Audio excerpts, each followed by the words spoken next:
Isang mapagpalang araw mga idol, welcome sa isang episode ng Moto Features at dito tayo sa Skygo para i-review tong Skygo Lance 150, no? So, gaano ba ito kasulit at kaganda? Alamin natin yan sa video na to. Let's go!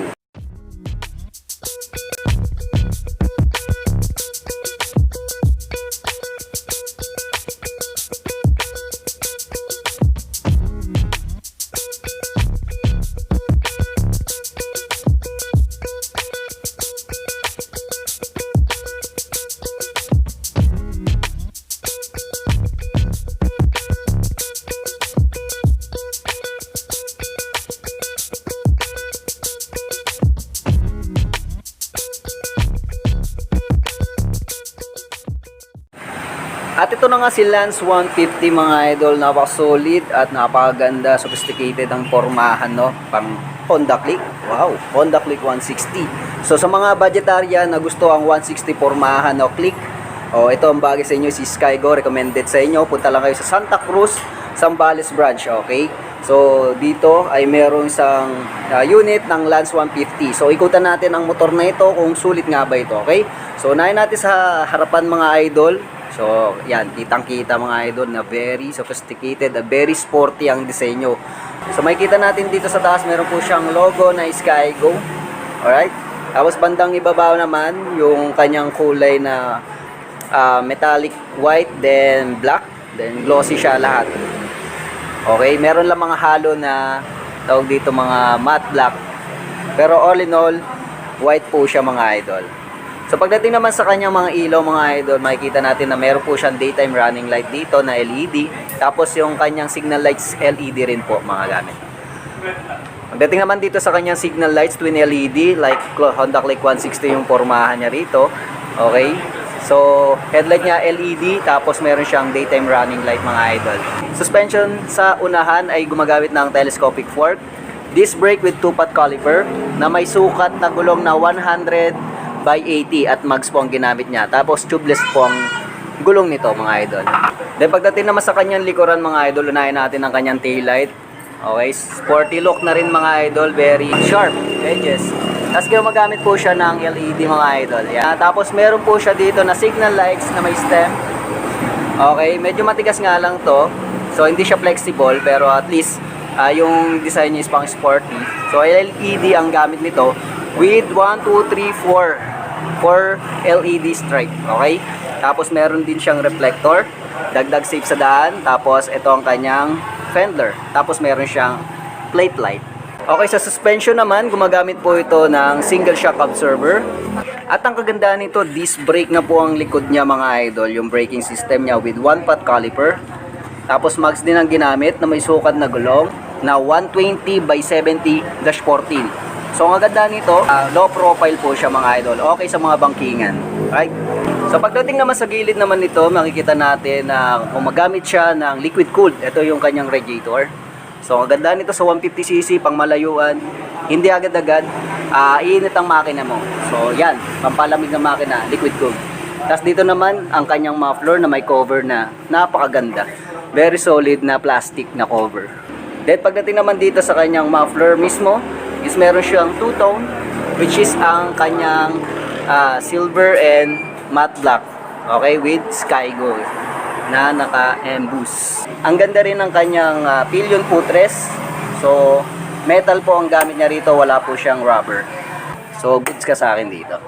Okay, sa kabilang gilid naman tayo mga idol, makikita natin yung kanyang Lance 150. Okay, simple lang, napaka-minimalistic ng kanyang design dito, ng kanyang model name na Lance 150. Very premium. So pagbaba naman natin, makikita natin yung airbox niya mga idol at ang kanyang crankcase na may Skygo NBD. Okay, so mapapansin nyo, wala po siyang kickstarter, pero ang kagandahan nito, meron po siyang SMG or Smart Motor Generator na kung saan mas malakas na kuryente ang dulot nito sa mga electrical needs mga idol.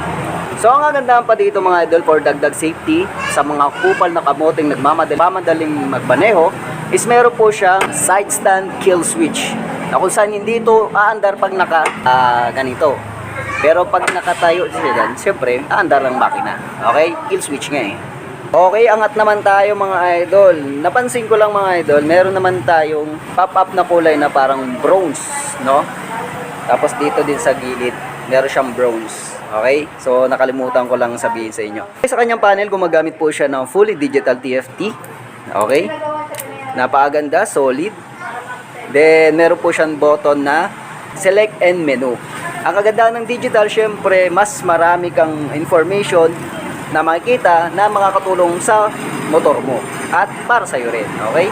Switches and buttons naman tayo mga idol.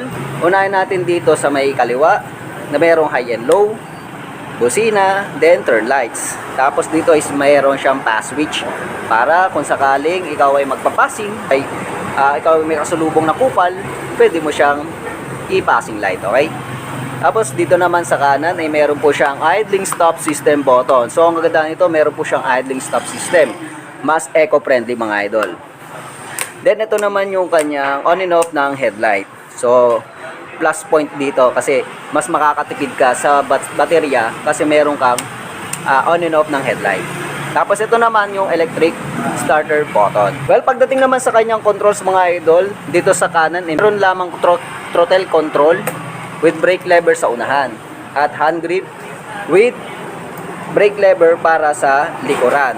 So kung mapapansin nyo, wala po siyang clutch kasi ito ay automatic transmission na kung saan mas madaling imaneho na kahit sino mang uri ng rider.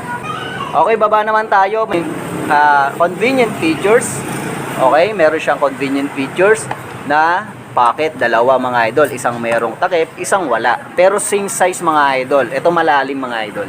Para sa mga easy access needs mo. And then, ito naman yung may cover para sa mga valuable things na gamit na meron ka. Okay? For example, cellphone. At speaking of cellphone, meron po siyang charger. Wow! Na kung saan pwede ka na mag-charge anytime, anywhere, kung saan ka man naabutan ng pagkalobat. Alright? Tapos dito mo itatago ang yung cellphone habang nag-charge. Very sulit. Tapos dito naman sa kanyang hook ay meron isa. Okay? Pang sabitan ng kung ano-ano. At syempre, para si scooter na very useful at daily use, ito, meron po siyang footboard na kung saan hindi lang comfort riding ang dinudulot nito, kundi pwede mo siyang lagyan ng excess baggage. Ang tawag ng ibang vlogger na matatabang utak is gulay board. Pero para sa akin, excess baggage luggage. Okay? Okay, dito naman tayo sa upuan mga idol. Makikita natin na napakalapad, very thick ang kanyang foam, malaki, malapad, so kasyang-kasya yung 5. O, tingnan natin ha. 1, 2, 3, 4, 5. Pwede pang 6, di ba? Pwede pa. So, napakalapad na napaka-solid din. Pagdating sa kanyang susian, ay gumagamit ito ng remote control, no? Na kung saan keyless na po mga idol. Okay?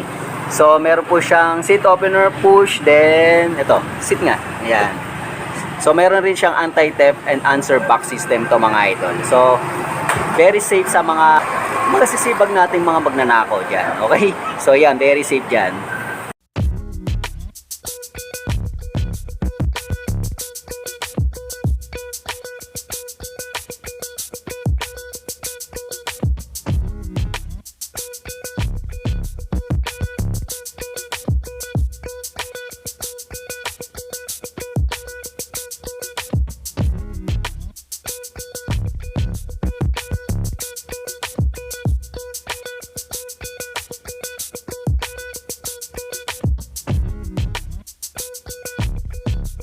At ito na nga mga idol, pag-usapan natin ang kanyang presyo regarding sa cash and installment via Skygo Santa Cruz, Zambales. At ito na nga, ang Skygo ay merong tawag dito swak deals. Please ask for assistance by me. Okay? So ang cash nito ay nasa 95,000 pesos lamang mga idol. Pagdating naman sa installment, meron po siyang down payment na 5,000. Meron po siyang 36 months installment na 4,049 pesos. Ayan ang Lance 150 mga idol. So, yun. Para sa inyo mga idol, kung ikaw ang tatanungin, sulit nga ba ang Skygo Lance 150 o hindi? I-comment mo na yan para mapag-usapan na. At para tapusin ang video na to, huwag sanang kalimutan mag-subscribe at i-hit ang notification bell para lagi kang updated sa mga ganitong klaseng impormasyon tungkol sa mga bago at lumang mga motor. At i-like at i-follow nyo na rin ang ating munting page na Haji Motovlogs TV. Yes, ito po si Haji from Haji Motovlogs. Thank you for watching and peace out.